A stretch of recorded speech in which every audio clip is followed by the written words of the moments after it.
At narito na ang iba naming ganap dito sa Pinas. Syempre, bonding with the family. Nandito kami ngayon sa Festival Mall, dito sa Alabang. At ang unang ganap ay palaruin ang mga bata dito sa Pixie Forest. Yeah, Pixie Forest! Mami! Magaya sa trend. Ang tipid nila, 3 sila. Tita Jo! Ay, Diyos, ang cute naman. Dalawang maliit. Wala, ang galing na kit-kit. Wala, baby, hinawakan din niya. Ay, ang galing din naman. Balik kayo doon, balik kayo doon.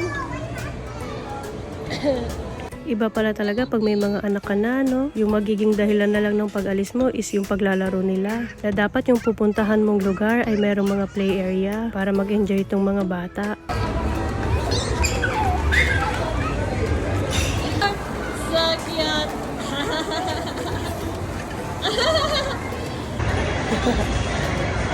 Kanya-kanya.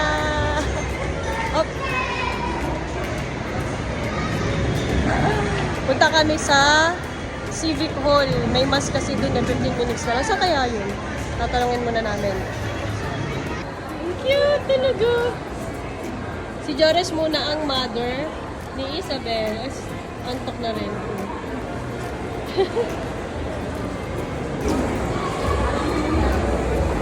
May Stanley pala dito.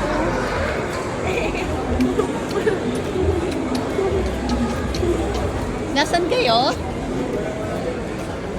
Festival! Ay, gandang bata. Sis, nantok na eh.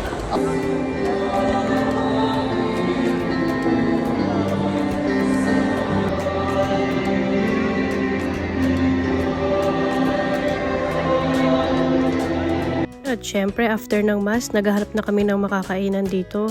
Dinner time na kasi to, gabi na. At nakakatuwa, nakakamiss talaga dito sa festival. Ang ganda nitong outdoor area nila. Pwede talaga maghabulan yung mga bagets.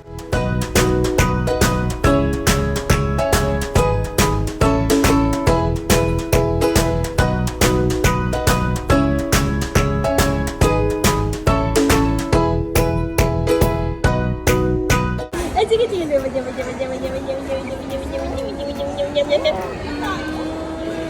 At dito na nga namin naisipang mag-dinner. Nag-crave talaga ako sa ramen eh.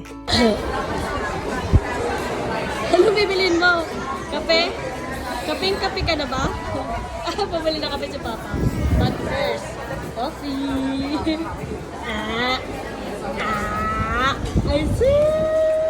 Dumating na nga itong pagkain namin. Actually, nakakain na ako before dito. Kaya lang nakalimutan ko na kung anong lasa ng ramen nila. Kaya dito na lang din ulit kami kumain. Hi, Ate El! Hi! Buntit! Hoy!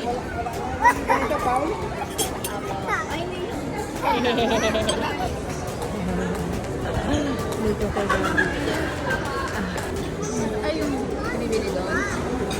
Ay! Pero natutunaw talaga. Para pabili. Hello, bro. Yun ang pinakagusto. Yun talaga gusto ko talaga sa marami. Almost the same lang din sa mga binibili sa supermarket. Pangalan na lang talaga, no? What do you want, babe? Nice. Hindi, masarap to. Kumakain talaga ako nito. Yum, yum, yum. Sa pala to. Uy, tagal ko lang hindi kumain nito. Simula pa nung nabuntis ako. Diba? Ba't ang mahal niya eh? At dahil na-miss ko talaga itong sushi, umorder kami. Pinasubukan nga namin to dito kay Jo dahil hindi daw siya kumakain niya. And so far, nagustuhan niya naman. Hindi nga lang talaga yung gustong gusto. Okay na naman. Nasaan tayo? Ayoko. Totoo. Hindi ah. Uwian na! Uwian na! May batang mga nagsisiiyakan kasi isa lang ang nabilan ng laruan. Oh, ay, tinatawag niya si ano.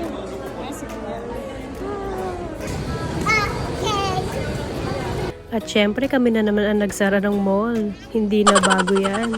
At hanggang dito na lang muna guys. Bye!